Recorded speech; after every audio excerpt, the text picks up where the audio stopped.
Today in the show, we have Robert Viglione, co-founder of ZenCash and president of the Zen Blockchain Foundation. Let's discuss.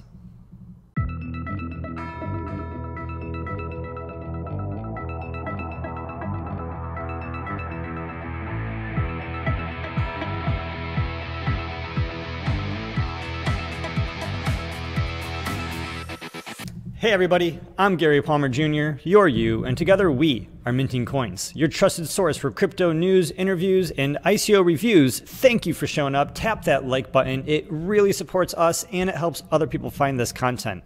Also, if you have any questions or comments, leave those in the comments box below so your voice is heard as part of the community. In today's episode, we're going to be interviewing Robert Viglione, who is the co-founder of ZenCash, someone who's been involved in the blockchain Bitcoin community practically since its inception. He not only has been involved in blockchain, but this is someone who is really fighting for the principles of decentralization, creating technology that is encouraging and helping facilitate an open source and decentralized world. He's working on some interesting projects with ZenCash, and ZenCash is even working with IOHK, the team behind Cardano, as a part of a research study, multiple research studies at improving blockchain for the masses, increasing accessibility, increasing privacy, increasing decentralization of this technology. And so without further ado, let's jump into the interview with Robert. Let's talk about ZenCash and let's discuss. All right, so we are here today with Robert Viglione, co-founder of ZenCash and president of the Zen Blockchain Foundation. Robert Viglione, who is a finance PhD candidate, former physicist, and mercenary mathematician. Robert, thank you for being with us today on the show. How are you doing? Great, great. Thank you very much for having me. I'm very happy to be here. Very cool. So, Robert, I have to say that I'm excited that we can start talking and start talking about ZenCash. I'm very excited about ZenCash. It's one of the projects that we've been following for a long time, since before ZenCash was ZenCash, back when Z Classic was first forking away from Zcash. And then, I stuck around after that, and there's been a lot of excitement with everything that's been happening in the space. And so why don't you just give a little bit of background about how you got involved in blockchain technology and how you found Zen? Sure. So my involvement in blockchain goes back to the early-ish days of Bitcoin, and I was fortunate enough to come from the community that really brought Bitcoin out to market. So basically, I'm from that old kind of cyberpunk libertarian culture, and we just got really lucky that, maybe not luck, it was sort of waiting. This was kind of a technology that we were waiting for. Then when it came out, it blew me away. I just started evangelizing it. I actually happened to be living and working in Afghanistan at the time when I started getting really involved with Bitcoin, and started evangelizing it to like meetup groups in Afghanistan, and trying to educate people about the new technology and why this is a game changer. And kind of the reception that I got there was just overwhelmingly positive. People there in Afghanistan, they got it. To them, this was something that they've been waiting for as well, because they wanted to get their money out of their local currency, which is pretty horrible. And when you live in places like this, you realize that the killer app for the technology is a universal currency. And then from there, I decided to take a little bit of a break and go back for my PhD. And I was initially a physicist and mathematician, but like a lot of physicists, we get attracted to finance. And for me, it was because I was always attracted to kind of Austrian economics and just kind of the concepts of free markets. And it was more of a philosophical thing for me, the idea of freedom and bringing that to markets. That's what got me into economics. And then from there, my specialty was in finance. Then once I got through the big hurdles on the PhD, I actually started getting active in the industry on the startup side. So I started working with the BitShares community, and then one of the first kind of spin-offs in the BitShares community was a merchant services system called BlockPay. So I started heading up the US and Canada operations for BlockPay and trying to bring basically cryptocurrency to merchants. And then from BlockPay, I got involved with Z Classic, And the reason for that was just the privacy of Snark technology was just, I think, a game changer and revolutionary, and I wanted to participate.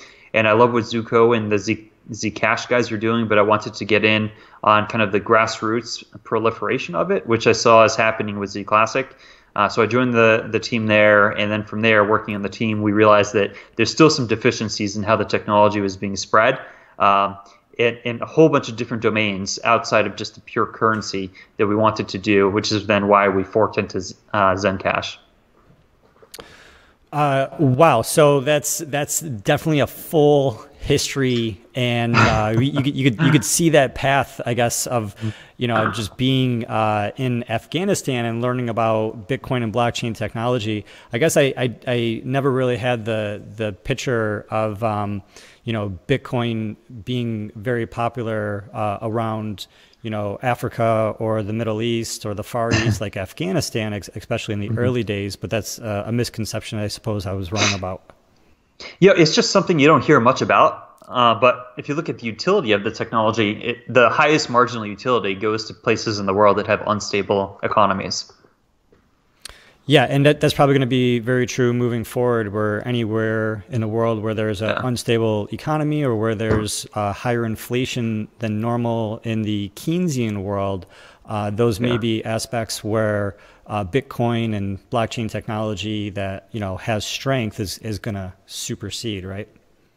That's exactly how I view it. I think that oftentimes economics, especially when it's monopolized and centralized, can have really big kind of accumulated imbalances in financial systems and economies that always end up causing problems. Like we know they always end up causing problems. That's why I was so excited to see Bitcoin, because to me, Bitcoin was the first separation of money and state in like a viable modern 21st century version of that. So it's kind of like the value we got as a society from separating religion from state, where now we can have kind of people with different ideas and science proliferate. Now we have the separation of money and state, which is still in its infancy, but it is an idea, I think, kind of like a little bit of a spark that will blow up into like a big movement over time. I would agree with you, and we have been seeing that over time, over the past, let's say, 7 years, since 2011, when Bitcoin started sparking the imagination of, that second level, or really the first level of people exploring it.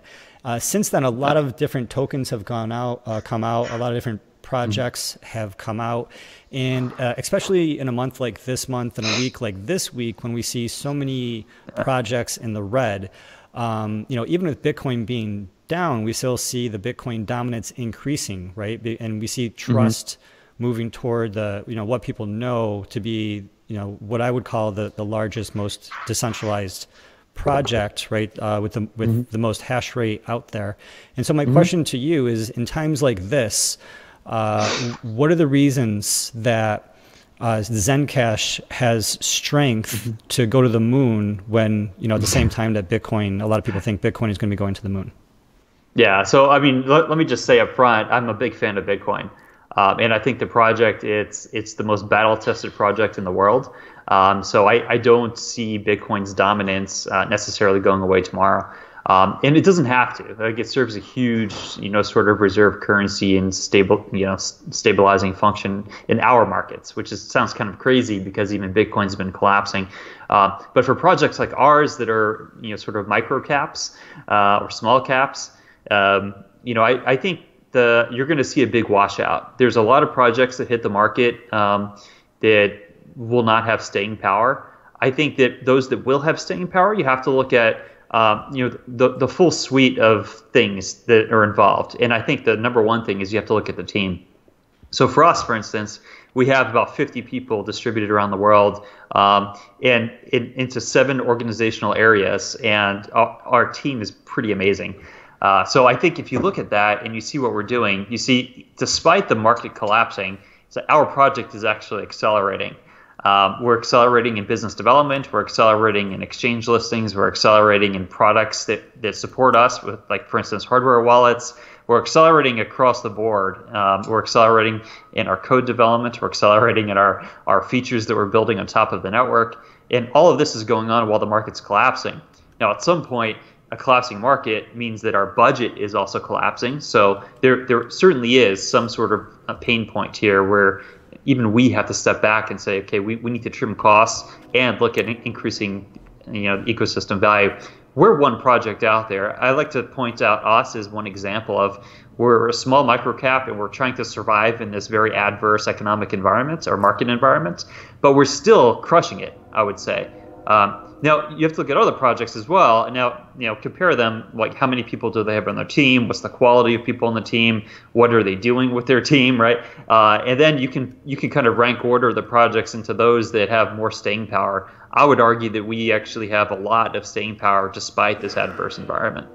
And so when you talk about the staying power, and when I think about ZenCash and what Zen is doing, one of the differentiating features that I see are the secure nodes and the ability of the ZenCash secure node network to obfuscate the blockchain technology to make it look like normal encrypted internet communications.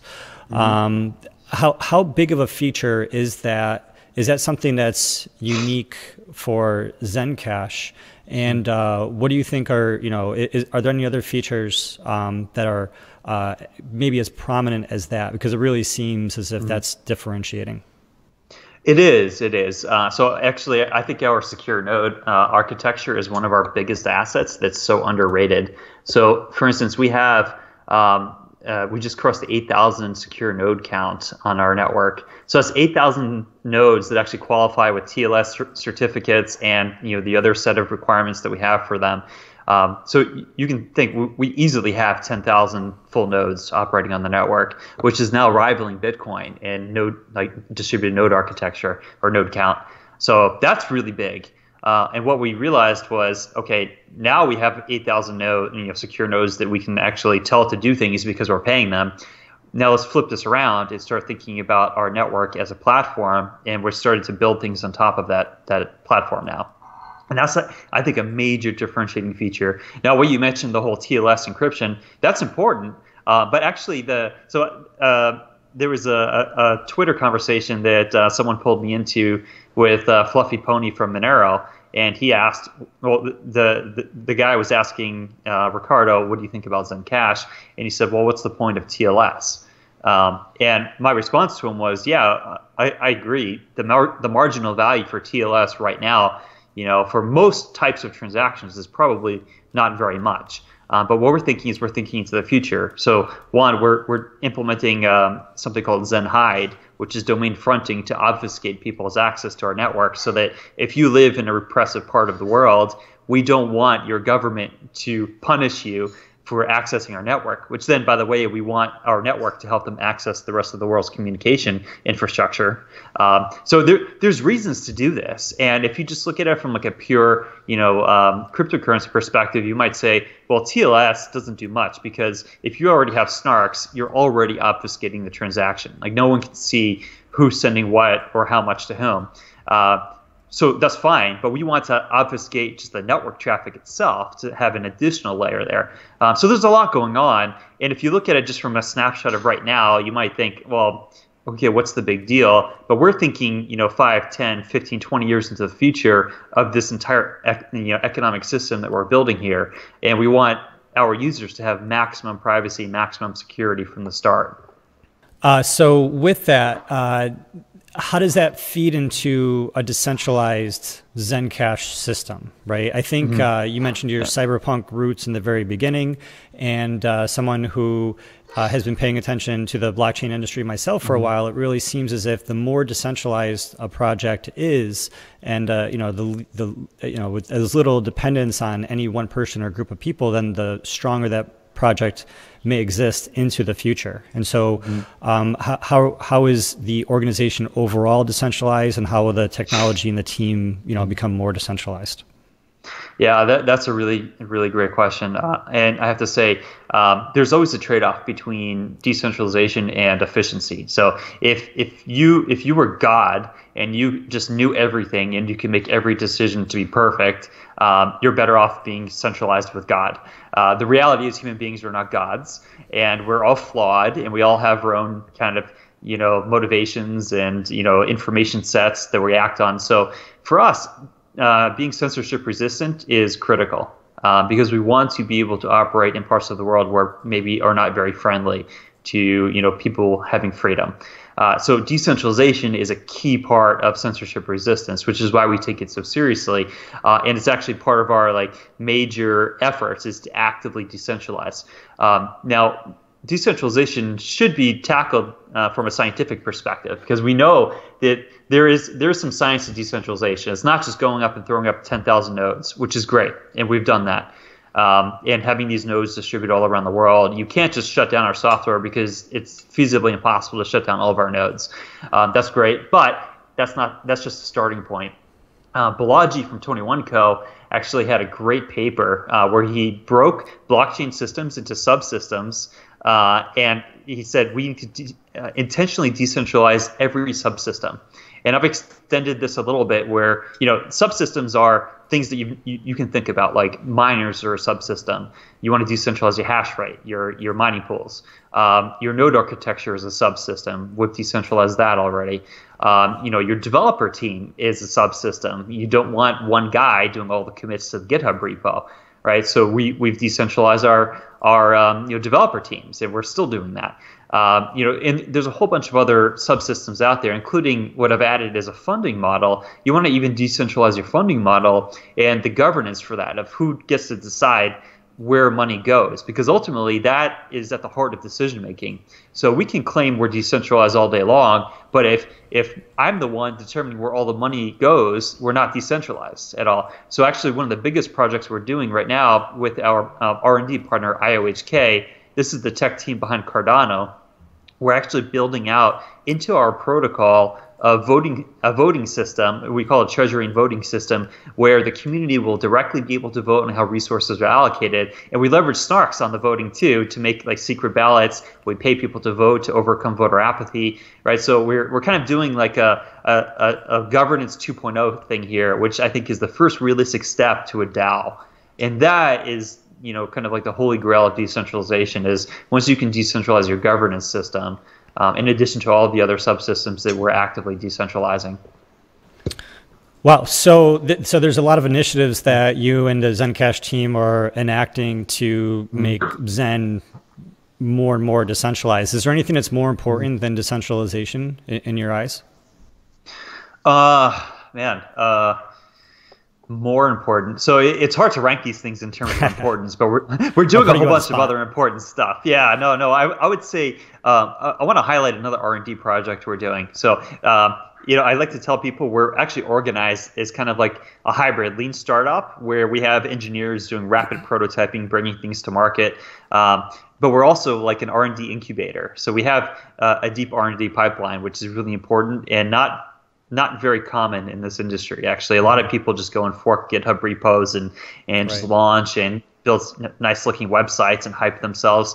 We're actually looking 5 to 10 years into the future at a minimum with our R&D pipeline. We want to drive this industry, its technology frontier. So the other thing that we're doing with IOHK is we're looking at a massive protocol upgrade from a blockchain protocol to a DAG protocol, a directed acyclic graph, which is basically a generalization of the blockchain protocol. So instead of having every block doing a hash reference to the prior block, every miner will form a block with hash references to every known tip in a tree architecture, so that we could do things like having a dozen or multiple dozens of blocks being solved in parallel to each other, so we're not wasting work and we're massively increasing transaction throughput through the system. So we're actually doing this right now, looking at two protocols, one called Spectre, the other called Phantom, and we're trying to decide which one we want to implement. Each of them, it's kind of like it's a block DAG protocol, so it's kind of like next gen of what IOTA is doing. IOTA has a transaction DAG where each transaction is kind of confirming other transactions. I think that has some potential issues that a block DAG protocol can overcome. So ours is based on science first, and then we build out the engineering. They're started with the engineering, and they can't really validate the science. So I think that's a really exciting upgrade that we're looking at. So with those upgrades and those potential improvements, those are research and development efforts that ZenCash is working on with IOHK to make blockchain overall and ZenCash specifically a stronger, overall better, more efficient blockchain technology. With the work that you're doing with IOHK and maybe that work specifically, how does that speak into the scaling debate? And to that note, when Lightning Network becomes more developed, is that something that ZenCash is going to be able to utilize and or integrate with? Okay, so that's a great question. I should have actually taken a step back initially, because the scaling research that we have with IOHK is actually generalized scaling research. So we're looking at both off-chain and on-chain solutions. The DAG stuff is just my favorite on-chain solution that we're looking at. But we are also looking at how we could leverage a system like Lightning. So I think Lightning is very exciting. It's an off-chain solution. But I do think that off-chain solutions are not optimal when you're looking at being censorship resistant and fully decentralized. I think the more that you can package into your protocol, the better. So I personally have a preference for instance, a DAG upgrade versus an off-chain solution like Lightning. But we want to tackle this like scientists and look at everything. And if we can get by with a nice off-chain solution like Lightning, then great. I think that's awesome. We have to look at the pros and cons here, because it's all about trade-offs. So yeah, I guess I could say I'm excited for what Bitcoin's doing with Lightning, but I'm probably more excited personally for the DAG architecture upgrades.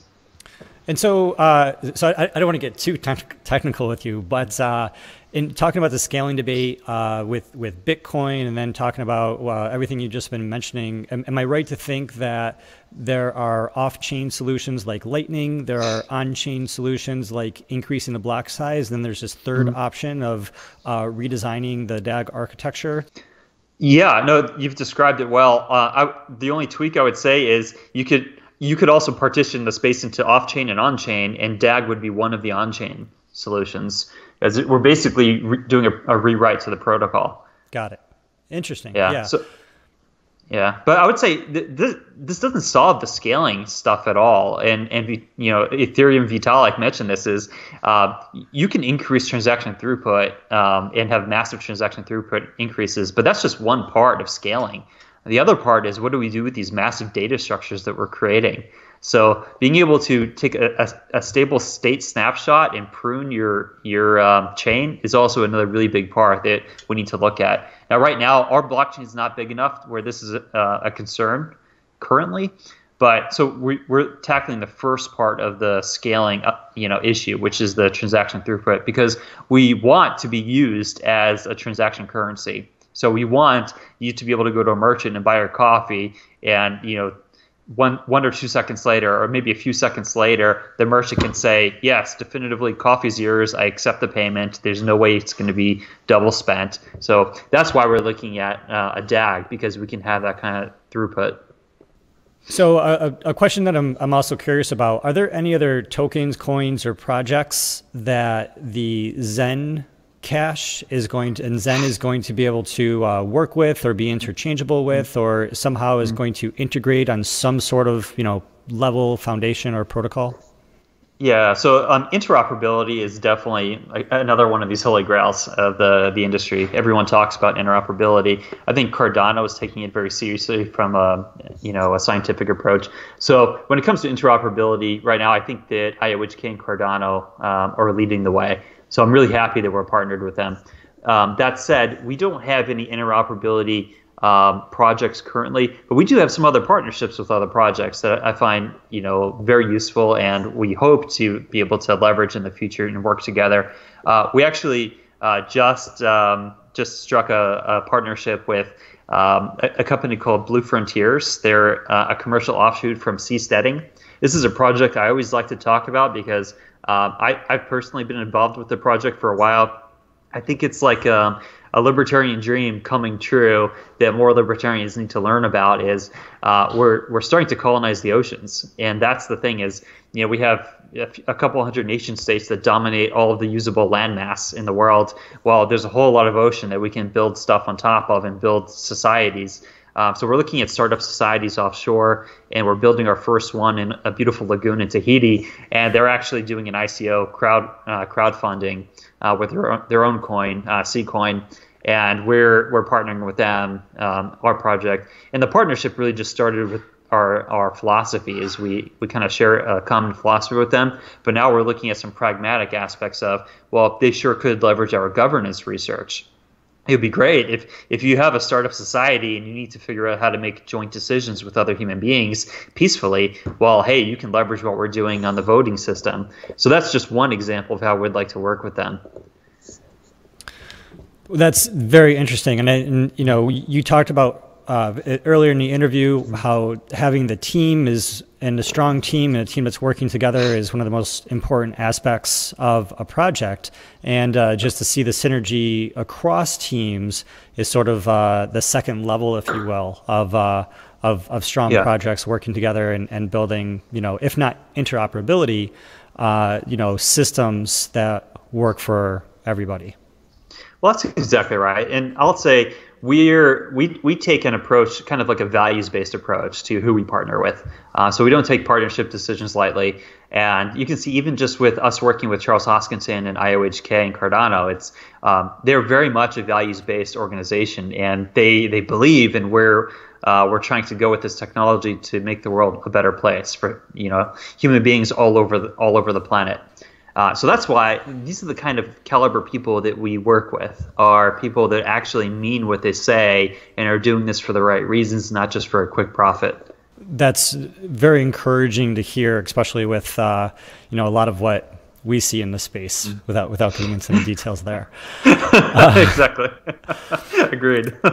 So with ZenCash, we have ZenCash for money. We have ZenChat for messaging. Both of those currently exist right now. Also down the roadmap, we have the ZenPub for media and ZenHide for web traffic. What do you want to say about Zen overall, and what do you want people to know about ZenCash that may help them, understand why this is a project that they may want to get more involved with? So I get asked all the time, for instance, how are you different from Zcash? And Zcash is an awesome project. I think they have some incredible scientists and engineers, and they have really good values. They come from, Zuko is a cypherpunk. So I support Zcash completely. I don't view us as competitors. In fact, I view them as kind of like our ancestor, and we're just going a different route. So what ZenCash is all about is we're building a startup nation. That's, I think, the best way to look at it is a startup nation where anyone in the world is welcome. We take immigrants from anywhere. There's no barriers. You want to come and participate, please do, because we want people who believe in this vision of peace and freedom to join our network. And you could join in a variety of levels. So our applications that you just mentioned, kind of Zen Chat, it's so people can talk to each other freely around the world without fear of repercussion. ZenCash is a super privacy-oriented cryptocurrency, so people can store their wealth and use it without fear of repercussion or confiscation.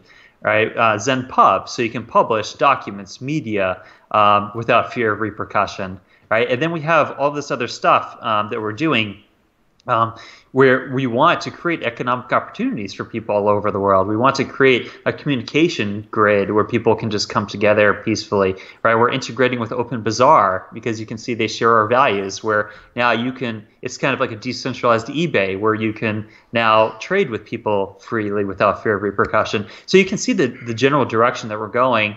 And the way to look at ZenCash is, and ZenCash is a bit of a misnomer. Really, we're ZenX, where X is, say, a random variable with a whole bunch of other stuff that we're building on top of our platform, where we want to kind of unite the world, right? We want to create a whole bunch of technologies and economic systems that are liberating. So ultimately, that's what people seem to be really looking for is not just gains and quick wins in the market, but long term they're really looking for inclusive projects that are lifting up all people, that are considering all the parties involved, not just one group of people. And so it's really encouraging to see that coming from you and to see that coming from ZenCash. Is there anything else you wanted to say before we wrap up the interview? Yeah, so if anyone is listening to this finds what we're talking about interesting, please come and participate. Come check out ZenCash.com is the best place to really just start to get a feel for what we're all about. And importantly, it has all of our communication links on there. So you can follow us on Twitter. You can join our Discord, which is where a lot of the conversation happens. You can join our Telegram group. You can join our Reddit thread. Go to our Bitcoin Talk thread. So there's a lot of different ways to participate. If you have ideas to actually build stuff, or maybe do local meetups, or you have an idea of how we can do things better, please join. We have an open forum submission process, so if you want to actually do work for the community, we actually pay people to do that as well. Right? We really do want to create opportunities for people, so please come check us out. Very cool. Thank you, Robert Viglione, ZenCash. This has been very insightful, very informative. Thank you very much. I can't wait till we could talk again. Yeah, thank you, Gary. Likewise. Yeah, have a great day. You too. Wow. So that was very cool and very insightful, very interesting to get not only the backstory, but to understand the thinking behind the current decision-making process, the thinking behind the current direction of Zen. That's really going to allow Zen to be so much more than just ZenCash. It's going to allow it to be Zen Communications, Zen Publishing, and doing so with these secure nodes, providing encrypted blockchain communications, which is very, very important for several different countries around the world where there's a lot more restrictions than what you may be used to in your part of the world. Things can shift suddenly, and we see that there's been a lot of fight against Bitcoin and blockchain information coming from YouTube, a lot of resistance coming from Facebook, a lot of resistance now coming from Google, and blockchain projects no longer being able to advertise on the two largest platforms in the world, Facebook and Google. And how long could it be until we see more restrictions on people's access for open source blockchains, for decentralized blockchains? And as we move forward, we think that, in our opinion, the more decentralized a project is, the stronger chance of long-term success that project is going to have. The more centralized a project is, especially with a lot of these ICOs that are coming out, the more restrictions are going to be placed on those companies because, higher level countries and regulators are going to be able to pull those levers of control to get those companies to, fit in the box, however that box is defined. And what is more important, creating highly restrictive rules that go above and beyond protecting people, or to create an open source decentralized technology that gives back, freedom of speech, freedom of expression, and freedom of currency back in the hands of people? Well, we think that Bitcoin is a shining example of that sort of philosophy and that sort of technology of giving the power back to the people. And we also think ZenCash is fighting that same fight, living that same philosophy. And we're seeing that in the actions that Robert's taking and that the entire team behind ZenCash is taking with their project and their foundation into the world. Okay, so with that being said, thank you for showing up, and hit that like button, subscribe if you haven't subscribed already. If you have any questions or comments, leave those in the comments box below. And until next time, I'm glad that together we are minting coins.